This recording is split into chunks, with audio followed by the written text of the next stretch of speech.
I am more interested in translational side of research. But saying that, to go where I want to be in next 10 or 15 years, doing academic research is the path which is going to lead me there. So I definitely want to have my own lab, and that lab I envision it to provide more translational service for the researchers that I want to do in the future. The industry, companies, startups, I think that the future of science is going to have... Kia ora and welcome to LabMates Beyond the Bench. This is a podcast that's sharing the stories of scientists and their research and how that moves beyond the lab bench and into the real world. Today I have Sankalita visiting me on the podcast, and Sankalita is a postdoctoral fellow at the University of Otago. So Sankalita, could you tell us a little bit about where you studied and, just your academic career track to date? Sure. Kara, everyone. Thanks, Maddie, for inviting me to your cool podcast. I'm really excited about sharing my story with you and your viewers or audience. So I am originally from India, Kolkata. Some people may call it Calcutta, but nowadays it has been since British left, so we call it Kolkata. I did my undergrad in zoology back home in India in University of Calcutta. And then I was blessed enough to get a scholarship to study master's in biomedical science in the UK. So I moved there and did my master's in biomedical science from the from the Nottingham Trent University. And then I did another year of research in cancer biology there and worked there as an assistant research fellow sort of position for a couple of years there. And then I got an opportunity to do PhD in New Zealand. So I decided to move here and start my PhD in the University of Otago. So I did my PhD in cancer biology in the Department of Pathology. So that's how my career trajectory sort of started. And now I am here as a postdoctoral fellow in the biochemistry department. Yeah. What a journey. How did you find a New Zealand PhD position? What's the normal way to find a PhD position outside of New Zealand if you wanted to come here? What's the way you found yours? So, well, I would be honest, New Zealand wasn't my first choice. The reason being because I was sort of well settled in UK at the time. And I thought that because the way I wanted to see my career, I was very clear where I want to be in future from the very beginning. So the prospect I was looking for myself into, sort of leaving UK wasn't the greatest option. However, when I was applying for the PhD position in the UK, the scholarship environment, or I would say the scholarship structure in the UK, wasn't as much as friendly as nowadays for international students. So I really tried hard to get a position in the UK at that point, but because of the being an international student and other circumstances, it wasn't easy for me. So what I did, someone suggested me that why don't you try New Zealand or Australia? So I never wanted to be in Australia because I don't know why. So I just thought well, I love Lord of the Rings. I'm a very big Lord of the Rings fan. So I was well, why not? So then that's how I started looking into the PhD position in New Zealand and came across a couple of labs and PIs. So I just started emailing them, how it is just sending them emails, checking my CVs and all. We got one or two responses, but then I think it just connected with someone, and then they passed on my CV and my cover letter to someone, and that's how it all started. And then I got this opportunity to do PhD here. So you actually did a lot of cold calling, which Yes. From a New Zealand perspective, I would say that not many people are very comfortable with sending a lot of emails and asking someone for a job. That takes grit, because you're right. What percentage do you think of people that actually responded to you? Do you think it was 1%, 5%? 5% is a lot of number, Maddie. I don't think it was 5%. I would say 0.5 to 1%. people actually replied back to my emails. And I think one of the learning I had that time that I didn't have a very good mentor telling me how to write a cover letter or even an email, right? Because I'm pretty sure I'm not like saying that they have to respond, but I'm pretty sure all these PIs, they probably get dozens of emails like this every day. So make your email stands out. That's what matters. So I learned that when I was on this ongoing journey at the time, right? So it took me a little time to understand like the way I was structuring my email wasn't really efficient. So then I changed my strategy. I went on to everyone's PI's lab website, dig into it, try to align my work interest or research experience with their research interest, and then started to again like structured my CV, cover letter, and email accordingly. One of the thing I think I made that mistake while emailing to them, I just started as dear sir or madam, which is absolutely a no, which now I Yeah, know. top tip, but don't do Yeah, that. yeah. So that's something I learned along the way that it actually shows if you can personalize your email, it actually shows you actually put that effort. Like, Hmm. dear professor, you can still put dear professor XYZ or a prof XYZ, whatever their designation is. So that shows you actually had done your background about that person and about their Hmm. lab. So yeah, that sort of mistakes I made during that time. But I learned from my mistakes. But yeah. That's actually like that. Just that piece of that story is so powerful because a lot of people, and now I get these kinds of emails and I can see the ones that are tailored and they've thought about what I do and what they might want to do. And like that is amazing. And also, that's not just for a PhD position, that's for a job Mm. or a mentor, or if you're looking for something from someone that's not, hi, here's what I do. Can you find me a job? I have similar skills to whatever you're looking for in your lab. Here's how I can help you. And I have some great experience that you might value. Like it's definitely a different way to position things. And that's something I would like to see more people think about with like cover letters, CVs as well. And not just, yeah, like it's good that you learned that. And how many times or how many people do you think you reached out to in your journey looking for a PhD position? Just in New Zealand or just all over? All Like, over for PhD.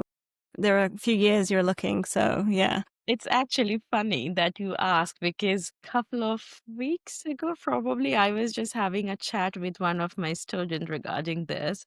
Like, and I was actually going through my so I have a folder. Still, I have that folder where I have kept all of those contacts and those emails and different formats of my CVs. I actually went through and found out that I emailed round about 200 people at the time, all over, like, not only just in New Zealand, no, Yeah. but all over Europe, I would say, all over Europe and plus New Zealand, Hmm. almost 200 people. That includes like even industrial PhD positions, people Hmm. as like placement, those sorts of organizations as well. Yeah. Wow. Noted. Like that it took that long to be successful, and I consider you very successful now. Thank you. So, That's very kind very of impressive and very successful. Like it just goes to show that sticking with it and adapting your strategy is worth it. Very impressed. Did you know that you wanted to do a PhD and do research like long term as your career? Is that something you've always wanted to do? Yes, absolutely. As I said, that's in my life, there are very few things I am 100 to 1,000% certain about. Hmm. So this is one of those things. I was very much certain from the very beginning that this is what I want to do. As I said, I'm from India, so my family background or my family, that time, the society, it was very common for us to go either in be a medical doctor or an engineer. I was also in that pathway and I got into medicine. I cleared my medicine entrance examination back home in India.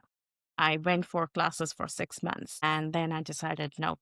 this is not for me. I don't know why, because this is something probably I don't think anyone would do it, because getting into medicine, it's really hard. It's really hard. I left that because I wanted to do something which makes me happy, which makes me like fulfilling. That is something, because just just going into an hospital seeing patient, that is not what I wanted to do. I wanted to find out the reason behind that disease. I Yeah. wanted to get to the bottom of the conditions, right? Yeah.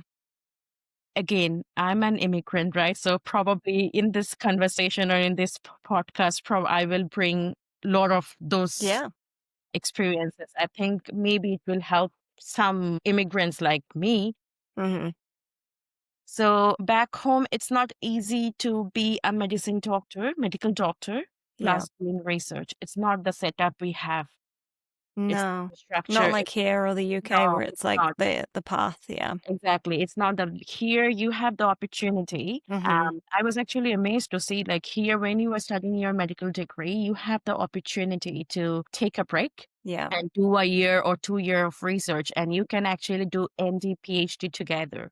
Yeah. So back home, it's not the option. So that is something I felt like very much not for me, because if there is an option that yes, I can do my medical practice plus I can do research, definitely I would have pursued that. But that was an option for me. Research is something where discovering something is my goal. That's my passion. I wake Mm-hmm. up every morning, and honestly, Maddie, I love my job. I'm blessed Yeah. to say, I think very few people in the world, they can say, I love my job. I love what Yeah. I do. I think we are blessed enough to say, like, we love what we do, right? So every morning I wake up and I'm happy that today I'm gonna do this experiment, and this is the last replicate of that experiment, and that gave me this robust data. Oh my God, what it's so excited. So this sets kinds of craziness or driving force was missing for me. So that is why I decided not to go into that path. I Once I left that path, I went for honors degree, because that is why I felt like, okay, if I have to pursue my dream or Mm-hmm. my goal as a researcher, I need to have a undergraduation degree, and from there I can go. So then that's why I did zoology honors, because Mm-hmm. zoology was as sort of treated as a mother subject of biology. So it covers for 3 years of zoology honors. It covered basic animal kingdom till Mm-hmm. immunology, biochemistry, molecular biology, Wow. physiology, anatomy. Everything is included in zoology. It's a like umbrella term for all biology back Yeah. home in India. So I did that degree, and then I decided to, okay, now my path, the first stone of my path has been set. Now I can step onto it and I can move. So I was the topper of my university at the time when I finished my graduation. And that Mm-hmm. actually helped me to get this scholarship to pursue my master's in the UK, because that sort of gave me the confidence that my score was good enough to go for the scholarship criteria. And then from there, once I cleared that exam, it was easy enough for me to get into that pathway. And then it was like, okay. So I would say when I moved to the UK, I still say that Nottingham Trent University NTU actually gave me the wing. That was the moment where you were on your Yes. way. Yeah. Yes, exactly. That university actually gave me the wing, because that university introduced me to the world of research and gave me Mm-hmm. all sorts of access where, like, it was Yeah. like a buffet. Go, Go it's be your choice. crazy on research. Absolutely. So, yeah. So that is what I was like very much sure that Mm-hmm. no, I want to do research. No matter what happens, this is the career path I'm going to pursue. That's so impressive. Are you the type of person that breaks everything down into milestones, like to achieve something? Are you that sort of very like type A, this is the plan, I need to get to A to B to C, and then I'll be the researcher? Is that how you approach a lot of things in research, even like in the lab, Yes. in life? Yes. Absolutely. I'm a very much goal-driven person. That doesn't necessarily mean that if it fails, I'm gonna be stuck there. No, then I wouldn't have come this far. So Yeah. I always have plan A to plan Z. So, but yes, it has to be there. It has to be there. So I am a person who is very organized, very structured. Mm-hmm. I like to see those milestones or the goals in front of me because that actually that actually helps me to Mm. work towards that goal. So if I Yeah. know, That's what okay, motivates you. exactly. So if I know, okay, I'm gonna have curry rice tonight. That's not. I'm just giving you an example. Yeah.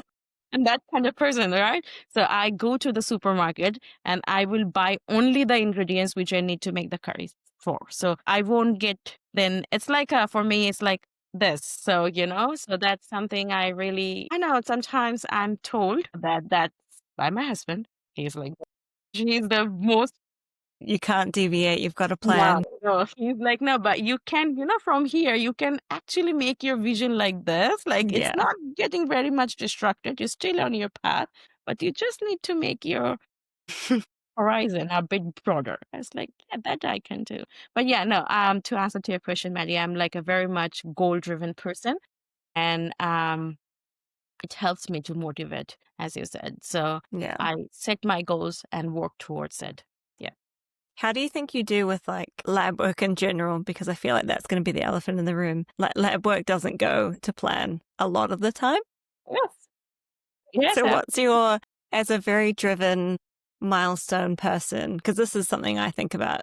I get quite stressed or frustrated when things don't go to plan, but that's kind of lab work and like how life kind of goes. And sometimes you haven't prepared all the tubes you need for a big day, and sometimes something happens and yeah, you kind of get thrown off. Like, does that bother you, or do you just like realign the ship? Kind of like, how do you function? Well, to be honest, it just messes with my head entirely.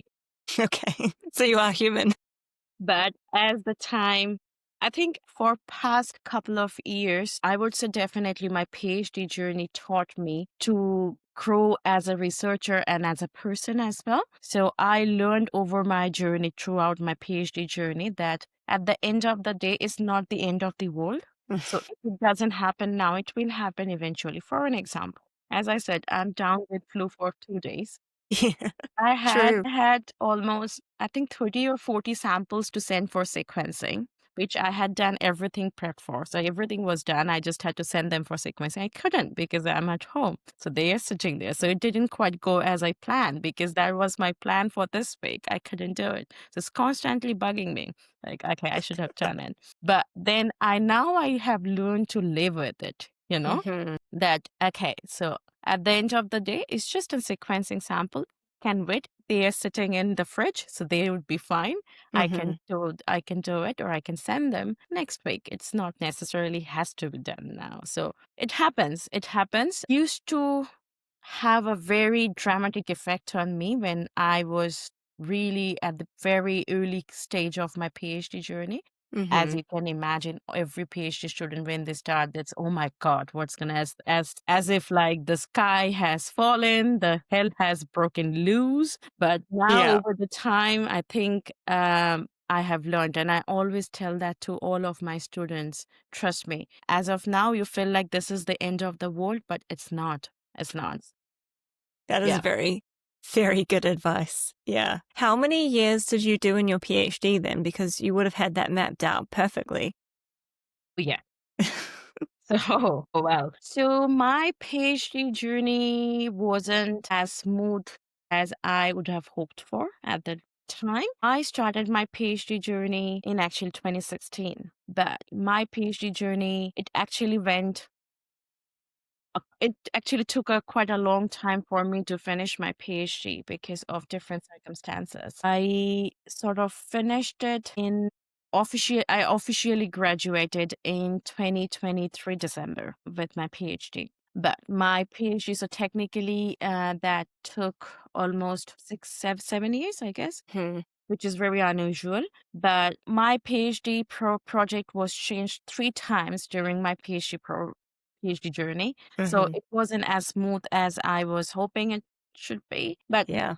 the thing is, this is something actually made me who I am today. Yeah. Yeah. Those roadblocks didn't stop me. Mm-hmm. Because one thing I realized at that time, that the things were happening with me, those were beyond my control.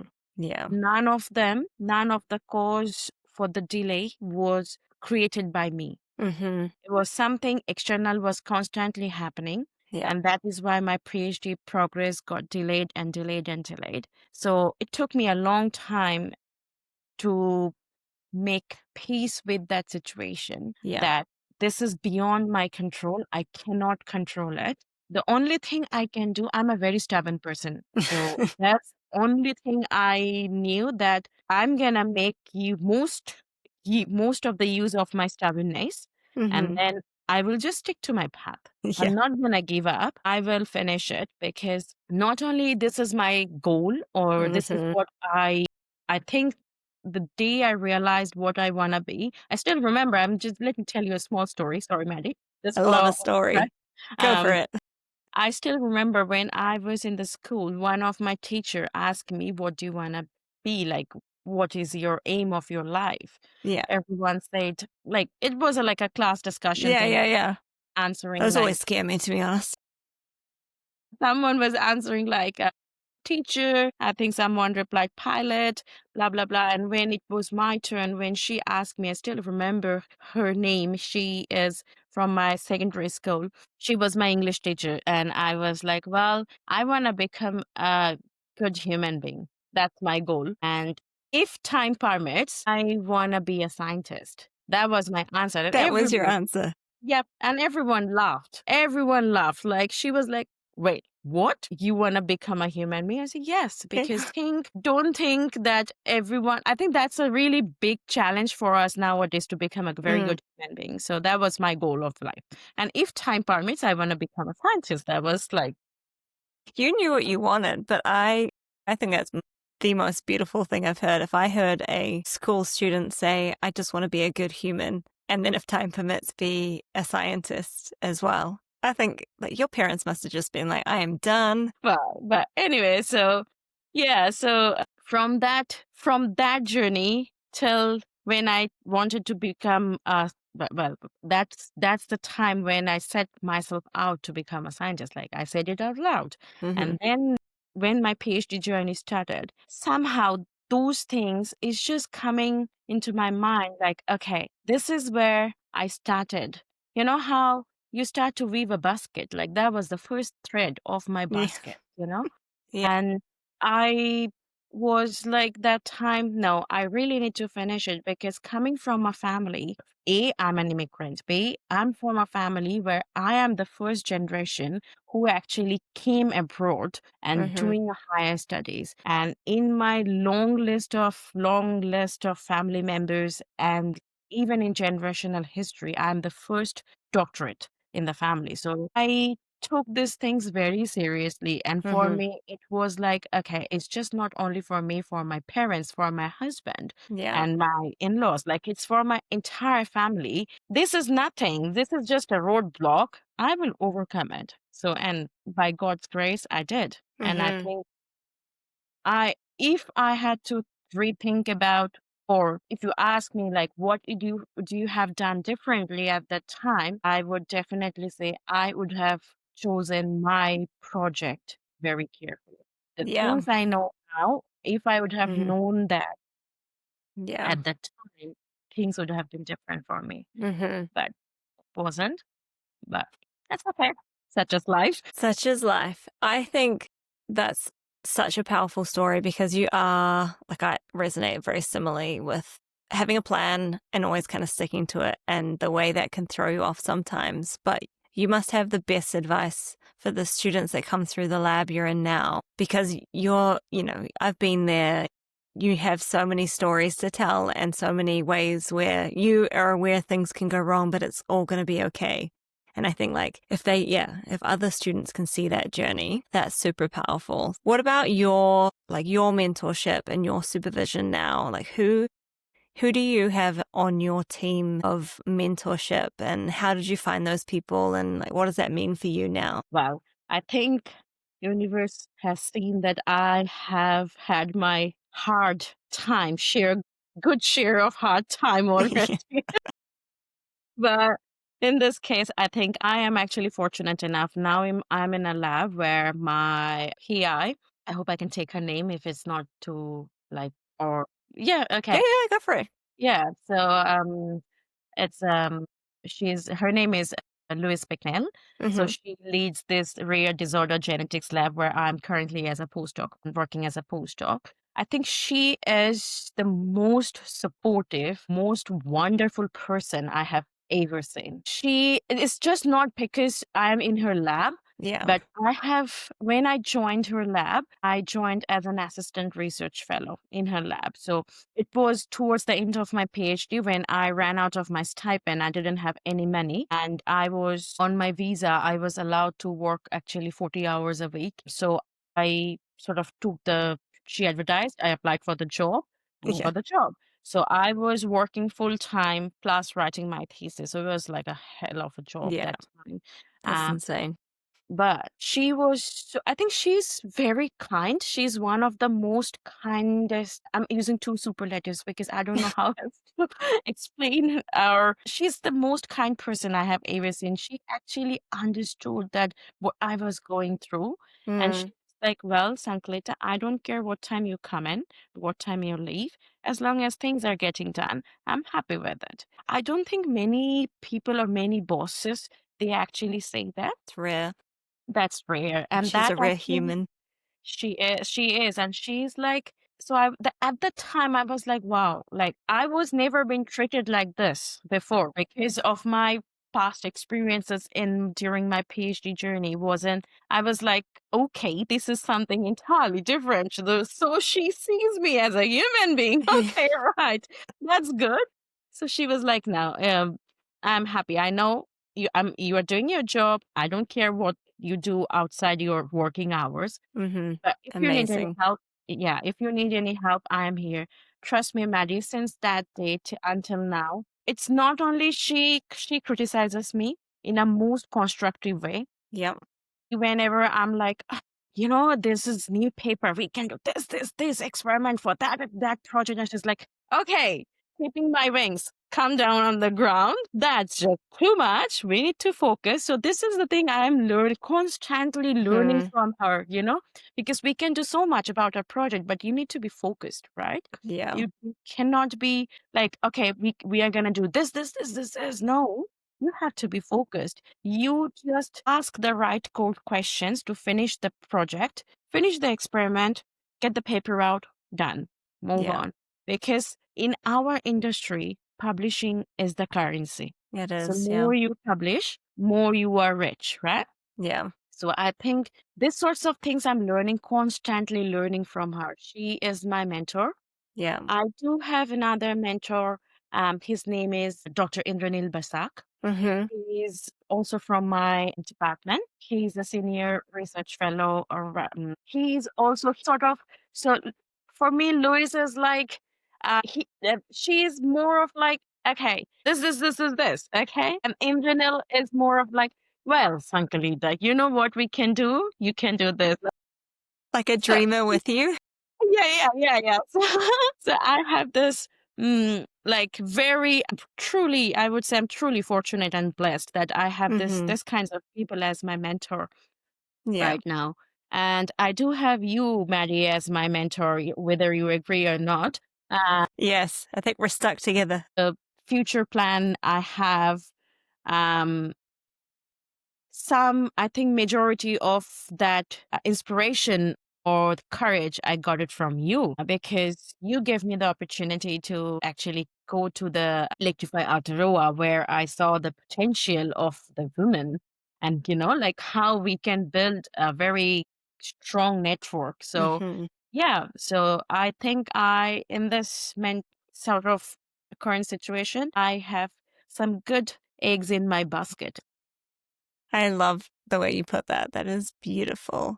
And it kind of brings us to talking about what you want to do next, because you did your PhD and then you took a postdoc with a really great leader, which is a really nice next step and figuring out kind of who you are beyond a PhD. It always takes a bit of time in your postdoc, or like that's what I found. So what is it that you want to be? Who do you want to be after a PhD? What do you think your track is going to look like? And how do you envision the future scientist, academic sort of path that you want to be on? What does that look like for you? I still want to be a very good human being. And after that, if time permits, If time permits. I want to have my own lab set up, of course. I do see myself as a lab leader. One thing I learned from Lois is, as you mentioned, that she is her leadership quality. She is a tremendous leader. She is not a boss. So there's a very fine line between, my husband always tells me, so there's a very fine line between a leader and a boss. So she's not a boss, she's a leader. So I think I'm still on that learning curve with her to how to become a good leader, not a boss. In terms of my career, I am more interested in translational side of research. Not sure how much I want to stick to academia, because that's not just because academia is great, but that's not what I'm envisioning myself in next 10 years or 15 years. But saying that, to go where I want to be in next 10 or 15 years, doing academic research is the path which is going to lead me there. Yeah. Because this foundational research, what I'm doing now, it's actually providing me those stepping stones towards the goal. So I definitely want to have my own lab. And that lab, I envision it to provide more translational service for the researchers. That's what I want to do in the future. Yay. It's so nice to hear you say it out loud, because You actually gave me that courage, Maddie, whether you agree or not, because I think I can say, like, in my career progress, there are few people I can name who are actually helping me towards that goal. So in those few people, you are one of them. Thank you. That's such a privilege to be on your journey. Thank you. I think it's amazing that you see some of the things that I see about what a future academic will look like as well. Like, I think it's crazy to think that your career path would look like anyone who's your current supervisor who's been in research for a long time, because the way science is moving forward and the future of what an academic career path will look like, it's now going to have more and more of that industry contact. It's going to have more and more of that translational aspect, and it's going to have more normalcy around interacting with other stakeholders, is what people kind of call it. But it's interacting with communities, and it's interacting with medical doctors, patients, the industry, companies, startups. Like, I think that the future of science is going to have an academic beyond focus, and it's not going to be the same paper currencies that you kind of mentioned. And one day we will be able to connect and collaborate across different places and different stakeholders, and that will be the way science works. Yeah, absolutely. As I mentioned in our conversation earlier, that when I was looking for my PhD position, because the career path I wanted to be in, from that perspective, New Zealand wasn't my first choice, because the sort of research setup I want to create or I want to establish, that needs a bigger market. Yeah. So probably New Zealand. That's why New Zealand wasn't my first choice, Fair because enough. I had this vision very clearly in my head from the very beginning.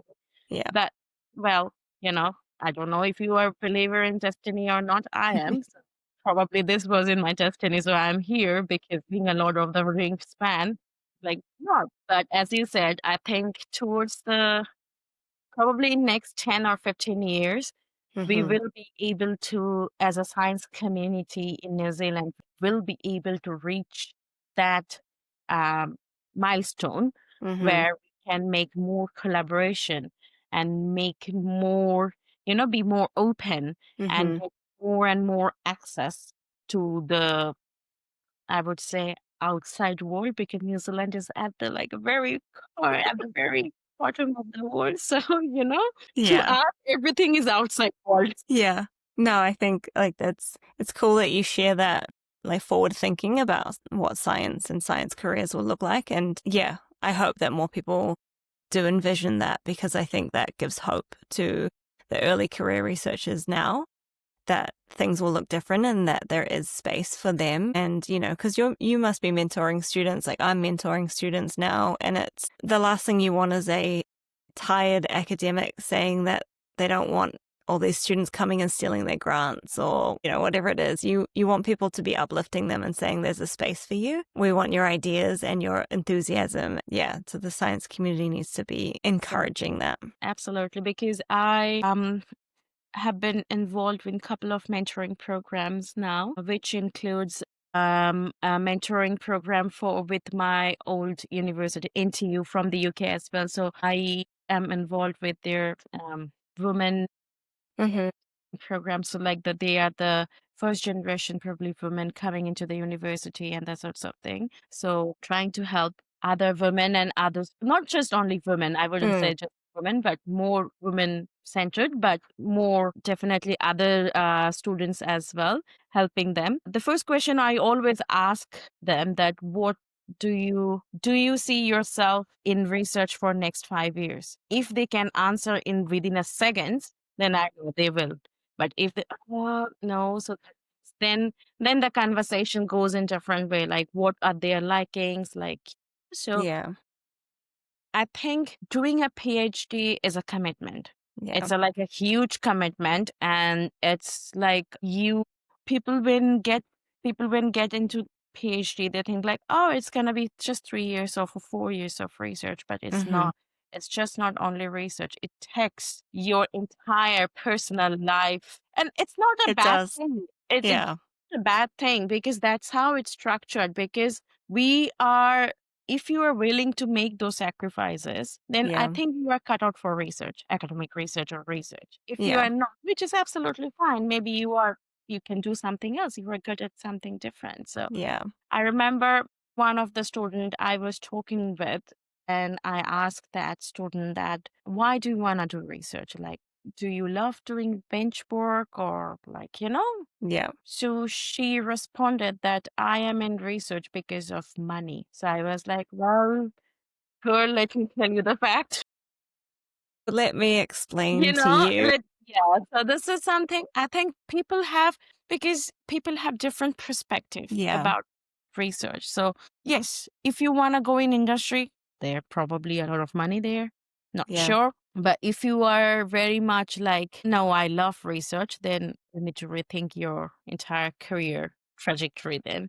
So I think, yeah, these are the some common things I have picked up while talking to the students that there is no clear diagram or structure in front of them that how they can because they think research is cool because they are doing some experiments now which is working because probably a senior research fellow or postdoc is helping them to do those Yeah. to sort out those things. But then I think this is really important for the next gen students or the researchers to have that sorts of clear cut structure that this is what it looks like. This is what you are getting into. Mm, So I think that's something I felt is still missing, yeah. which probably people like us can help them, to I understand. like your vision with that. That is a beautiful way to put it. And yes, the mission that we're on is with that. So I see that gap. Absolutely. If you could change one thing about the science sector at the moment, not just New Zealand, but like what do you want it to look like? And what is the one thing that you would change that would make a really big difference? I think one of the thing I personally felt was while doing my PhD, or as I was saying, that students they do not understand how academic and industrial research work. So if I have given the opportunity or the power to change one thing, I would definitely would implement some sort of this sort of sandwich PhD or research where students can do 6 months of or 3 months of industrial research as well along with their PhD or their Yeah. master's or something like that. I think then a student they can get the taste of both sector and they can decide they will have that clear visual representation in front of them. It's not like me telling them, oh, in their academic research, these are the pros and these are the cons. And you are coming there telling, well, let me tell you what are the pros and the cons in the industry. So they are just judging this or making decision based off your experience, based off Mm, my experience, right? so true. So I think if I had that opportunity or I had given that power, this is the thing I probably want to change or make it happen that I mean, if the student doesn't decide not to go for those sorts of placement or Yeah. this is that's their choice, which is fine. Yeah. But you have to make that options available for them. So then they can decide, right? That, okay, I'm gonna do this or that, but Yeah. there are currently options, but very selective. Not in that way. Did you know, because you spent time in the UK, did you know that the UK does offer like secondments like Okay. that? Just, I had a friend who was in Norwich and she did Mhm. her PhD and then I think she did, I don't know how long, 3 or 6 months secondment and she chose government. So she Mhm. worked in the government organization for a set period of time, but other people could choose industry or a different lab and it was kind of like a travel award type thing. So you applied for a pot of money to pause your stipend or whatever and do that time. And it was a set year in your PhD that you would do that. Yeah. So it's not actually reinventing the wheel. So that's quite an interesting, yeah. And then it would allow like that myth busting because I think Yeah. people believe that industry is like the devil or, Mhm. like the Yeah. dark Well, side and that you're just there to make money. And like, yeah, just a complete lack of understanding around what that looks like. I agree with you. And also, I think, as you said, that there are probably certain structure is in the place to do this kinds of like, sandwich course type Yeah. of thing. But I don't think many students are aware of that. So this is something probably we need to think about it. And it's not like every PIs or every university pushes the student to go for. So this is like Yeah. something, yeah, it's probably in the place or in the system, but then no one is telling the student, okay, there is this system, you can actually go for it. Yeah. Or it's not for those selective students who are just gonna, because they had the, I don't know, maybe some sorts of help through some Yeah. external funding. I think it should be for every student. It's not Yeah. for some students because then only, again, if the student decides not to Mm. go for it, that's their choice, but it Yeah. should have to be available for everybody, Hmm. every student. Then only they can decide, right? So Yeah. this is something I think maybe we could think about. I really like that because there is the applied PhD program coming out soon. And Um, while that seems really good for the people who are already in the system and don't have an applied PhD or can't get one because they don't line up to the themes that they've chosen or whatever the thing is. Like, yeah, you're right. There's always going to be an element of someone missing out. And yeah, it's definitely something that should be considered a little bit more closely. And like, if you were given an opportunity right now to spend some time in a startup or in like an industry job, would you take it as a Yes, postdoc? absolutely. Absolutely. Because as I said, I am a person who likes to evolve every minute. And that's what, since the day I started my journey, I left home, which is probably 14 years ago, I've left. I've been constantly evolving because I think that's the only thing kept me going and Yeah. made me who I am today. And this is why I probably came this far because I adapted, I evolved constantly. So, what I think my career path is for the future, if I want to be succeeded in that path, I definitely want to, if someone asked me tomorrow that, well, we are funding you, we have the money, you come and work in our startup or in our industry for 6 months or 3 months, 4 months, I would definitely take the opportunity because it's not only just because of my career path, but I think it will give me the visual of the other side of the Yeah. research apart from the academic, Yeah. because that's good, because then, as you said, that there are some dogmas regarding industry which Yeah. needs to be broken, and I totally agree that Hmm. nothing is perfect, nothing Exactly. is perfect, So true. not So even the true. universe is No. not perfect. There are like black holes, like It's not perfect. It's not like always colorful nebulas. Yeah. There are black holes. So So true. nothing is perfect, right? So Yeah. I think, yeah, given that if you ask me, yes, I would say yes, Yeah. definitely. I would take that opportunity to learn more, to Hmm. grow more, and then take that learning, bring it back with me, and then implicate to my career path. I think that that is so powerful to think that people who might stay in academia would have that industry experience and that knowledge of what it's like. And that will help with relationships and partnerships for future. And there are systems, again, UK, that have done that. So yeah, something that I'm like, we should have more here. So it is cool Exactly to my hear that point. you would genuinely do that, which is quite nice to hear. All right. Well, I'm thinking that I've taken up a lot of your time, Fine, but it's I've okay. had the best time because I always have the best time chatting with you. Oh, thanks. You're a true inspiration, a very translational mindset, always open to new opportunities. And I so look forward to wherever you go, whatever it is that you choose to do your science in. But I know that you're going to do amazing research. Thank you so much, Maddie, for inviting me. And I actually enjoyed chatting with you because it's not that often you get to tell your story. And as an immigrant, I feel like if my story inspire another immigrant or a native person, doesn't really matter, someone, some human being, Mhm. I think I would be grateful. So yeah, thank you for letting me share my story with your audience. Thank you. You're most welcome. Thank you. As we wrap up this episode, we hope you found the insights and stories shared today both inspiring and thought-provoking. If you're eager to connect with like-minded individuals and collaborate on exciting projects, we invite you to join the free LabMates platform. It's a vibrant community where innovation meets collaboration, and your next big idea could be just a conversation away. Sign up today and start building your network.